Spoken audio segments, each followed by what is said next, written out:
নমস্কার, ডেস্টিনি জার্নিতে স্বাগত। আজকে জ্যোতিষ আলোচনা থাকছে যে আপনার প্রিয়জন বা পার্টনারের সাথে আপনার কি আত্মা মনের সম্পর্ক আছে। তো এটা একটা জোটক বিচারের পার্ট।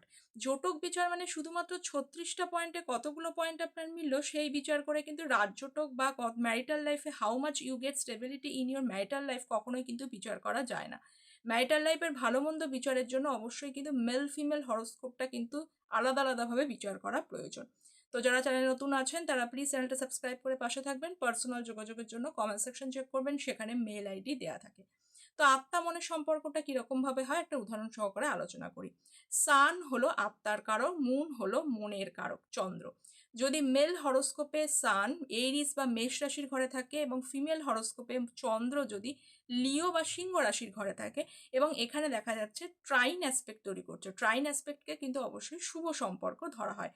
তাতে এতে আপনাদের মধ্যে যতই আপনাদের মধ্যে রাগ আসুক, ঝামেলা হোক, অনেক সময় যদি সেপারেশনও হয়ে যায়, দূরে গিয়েও কিন্তু আপনি দূরে যেতে পারবেন না, এই কানেকশনটা ছেদ হবে না।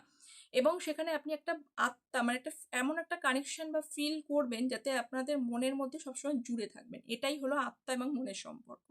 তো এই ধরনের কিন্তু কিছু বিচার অবশ্যই কিন্তু হরোস্কোপ থেকে বিচার করে নেওয়া প্রয়োজন। তো আজকে এই পর্যন্তই। সকলে ভালো থাকবেন। Thank you so much.